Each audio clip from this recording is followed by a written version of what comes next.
is up, my martial arts friends? Welcome to the video. Thank you for clicking on the link or unmuting it, whatever platform you happen to be watching this on. You know, you guys know I always appreciate it. Got a fun little combo here for you. I don't know if there's any particular style that I would really attribute this to. This is just kind of something that I was working on today, and decided to put it up here because I was having some fun with it. Thought that maybe some of you guys might enjoy it as well. So before I get into what this is, I kind of want to talk at you a little bit, and how do I want to say this? This combo that I've put together, this is something that is designed to work on specific fighting concepts, principles, and tactics. Combo work like this, in my opinion, if you put stuff together like this, you shouldn't do it expecting to do this specific thing in the real world, like exactly the way that I'm working on it. Like this combo, I just want to let you know, this combo is not like, okay, if somebody does this, do this. That's not really what this is. This is designed to help you work on specific principles and tactics, like I said. And the reason for that is because of how many options are really available in the real world when you're fighting, or if you're like in competition or something like that in fighting.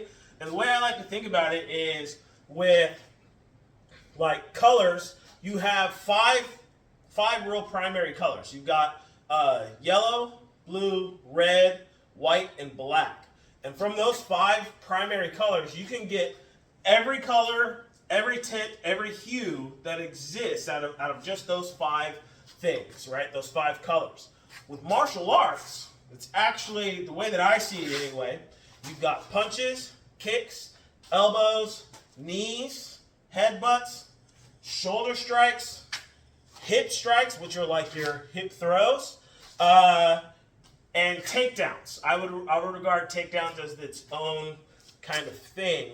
And I would even include, hip throws are its own thing. But anyway, takedowns is kind of like wrestling or like joint lock takedowns, or I would even say sweeps, But within martial arts, you really can divide things up into those eight areas of the art. And from those those eight areas, pretty much get everything. But if you think about it in relation to color, you've got five primary colors, and how much color diversity is there in the world? It's ridiculous.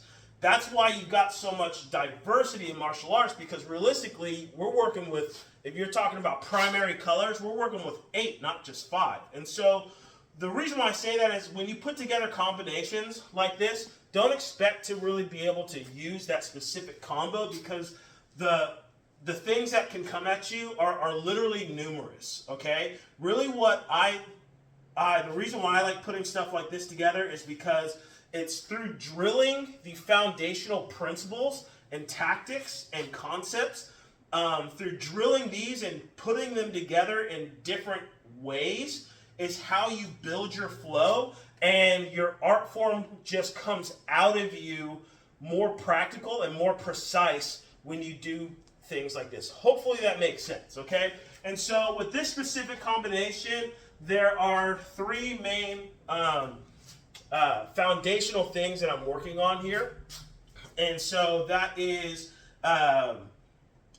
range, so transitioning between the ranges. So with hand-to-hand, you've got kicking range, punching range, trapping range, and grappling range. And this works through kicking, punching, and trapping range. So I'll explain that as we flow through them. Utilizing all 3 dimensions. So when you fight, you don't want to just, in and out type of a thing, right? We're 3-dimensional beings. And so this is designed to help me really drill that in. I want to fight utilizing all 3 dimensions at the same time. And then another one that I think is extraordinarily important is the control of your center of mass, or your dantian. It's your power factory. It's the point in your body that is your equilibrium. It is where there is an equal amount of mass going below you, above you, behind you, in front of you, in every direction, right? It's your center of mass. Understanding that, a lot of art forms talk about like good hip turn. That is really the core of good hip turn is understanding center of mass, because the hips are turning because the center of mass is actually rotating.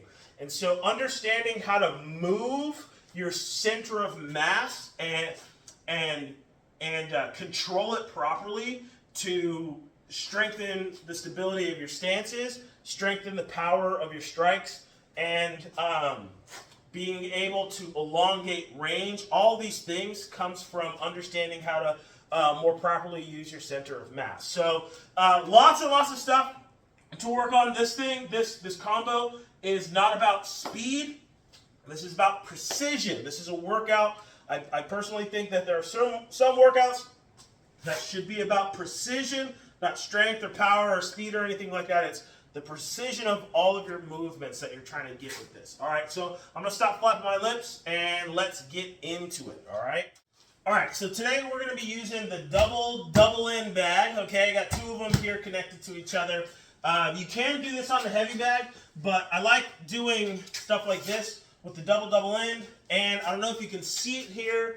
It's my little kite string. I'm going to make this a little bit bigger. I'm going to get something easier to see in these videos, but we're going to utilize this today to help us with our blocks, okay? So the way that I've got mine set up is this kite string, I'm all the way out of range. So I'm not in kicking range, I'm not in punching range, and basically as soon as this hits my head is when I'm within range, okay? At least my range. And so when you're starting this, you want to start outside of range, because we want to practice entering in the proper range, all right? So what we're going to do is we're going to start out by entering into punching range. So I'm going to do a nice big step forward and enter punching range, which puts my fist through the head of my target. I can punch to the back of their head. That's real punching range, okay? But I don't want to just step straight forward because I'm stepping down the line of the barrel at that point, right? I want to step actually off to the right to approximately the 15-degree line for my Kali friends, okay? So you're stepping, boom, off the line of attack as you attack in. But I should never expect that if I'm going to step in and attack my opponent, that I'm not going to eat something on my way in. You should anticipate that, especially if you're transitioning all the way from out of range through kicking range into punching range. You're probably going to have to deal with something. So that understanding that base principle, as I step forward slightly offline, off the line of attack, I'm going to use my backhand with an outside block on the string as I do a vertical punch, boom, to this bag. And the way that should work out, if I can keep this from, this thing keeps on going inside that clip there. Okay, the way this times out is as I'm stepping forward, I should block and step and punch pretty much at the same time. So it's block, step, punch, boom, like that. That's kind of the timing of this, all right? Now, because I want to practice not just moving in and out, I'm using all three dimensions, right? And so I'm going to transition to this side of the fight now, but I don't want to just move that way. I want to practice moving my head out of the way. So what I'm going to do is, and I'm going to lower my head a little bit as I raise the string and do an outer block with this hand, okay? So if you can see that, boom, I'm transitioning the string. As I transition the string to my right hand, I'm going to step my right leg up and over like that. So it's coming in, boom, like that. moving from punching range into trapping range is what I'm doing here. Then I'm taking this hand and I'm cupping the string. I'm moving my wrist down, if you can see this. As I turn my hips, this would be trapping their hand and trapping their arm to you, right? So this is the trap here as I do a uppercut to the top bag. This uppercut is not a boxing style uppercut. This is more of a kung fu style uppercut where it comes out a little bit more straight as I rotate that hip, getting the good rotation of that center of mass, driving the energy into my strike, okay? So, starting from the beginning, stepping forward, block, vertical punch as I step off line, approximately 15 degrees. Bringing my right foot up as I transfer the string over to my right hand, boom, like this. Rotating the hips as I trap the string down and strike with an uppercut. Boom. Notice how I'm in a good cat stance here. Nice solid base. My center of mass is right underneath me. Boom. Then I'm going to transition back to the other side. And as I do it, I want to lower my head. And I'm going to strike in different levels, giving my opponent lots of different things to think about and making my head much more difficult to track. So I'm going to step and punch with my right hand. Notice how I'm in a horse stance here. Horse stance is actually a transitional stance. Then I'm going to transition to a forward stance as I punch the low bag. This would be a punch either to the gut or the groin. Then I'm going to raise my center of mass up as I rotate the hip, boom, and with an uppercut with my right hand, okay? This, you should have stepped so that you are right at the edge of punching and kicking range here, okay? Because if I don't have good hip turn, I am not actually in good punching range. Boom, boom. But if I turn my hips, I am, right? So I'm right at the edge of it, which means that if I now turn my toes out and lean, I am in kicking range and coming out. So that last one, rotating the hips, punching, rotating the hips and this foot so that the toes are facing in the direction that I'm about to lean, getting my head out the way, making it harder for them to hit me, and I'm stepping, boom, leaning and kicking the bottom bag. This would be a kick to the midsection, boom, and coming out, exiting at an angle. So I want to be in this quarter, somewhere between 90 degree and the 135 degree line here in this quadrant, so that when I settle, even if the damage that I did didn't take them out, they have to turn and face me, which gives me time to prepare some sort of follow-up attack, right? So you're exiting on an angle and you're exiting, giving them something to think about. So let's try this on the other side, okay? So I'm starting outside of range, can't kick it, obviously can't punch it or anything. As I step into range, this is my left foot, is gonna step on the 15 degree line and my right hand is going to block as I do a vertical punch, boom. So it's boom, like that. Right foot is going to step up as I transfer the string to the other side, my other hand, my left hand, and then rotating the hips and trapping the string down as I strike. Boom, like that. Because I would be drawing them into me as I'm extending my fist out increasing the power of my strap and taking their balance away from them all at once.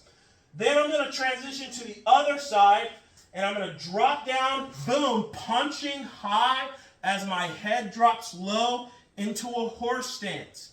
Transitioning to a forward stance, facing left as I strike low. Notice how my left hand actually came to this side of my face. I'm trying to protect my chin, and I'm tucking my jaw behind this shoulder, trying to protect those knockout buttons.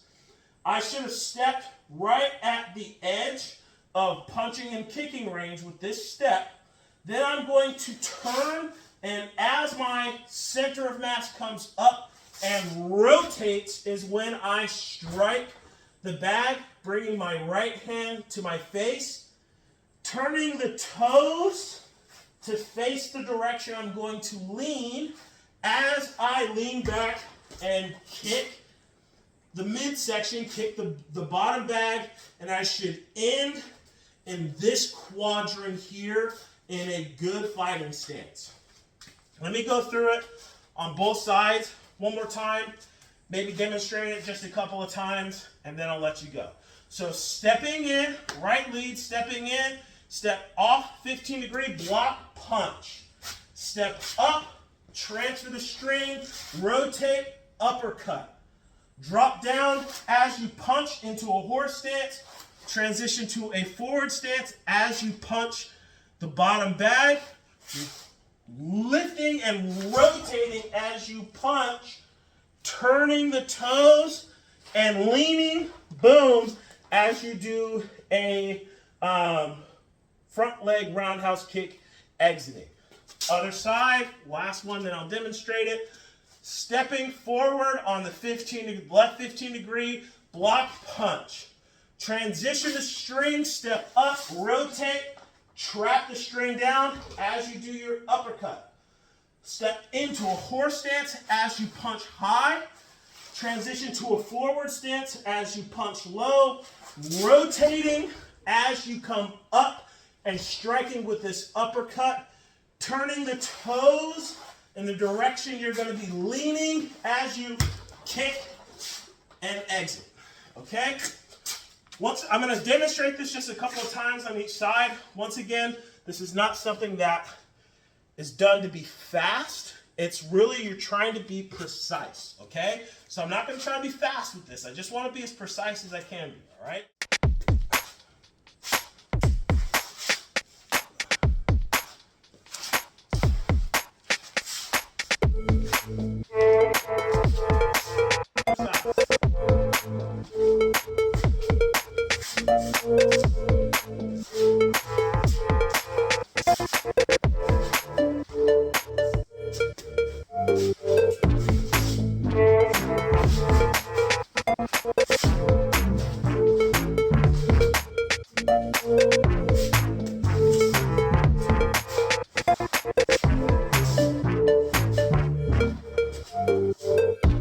That's it. That's what I got for you guys today. Hopefully you liked it.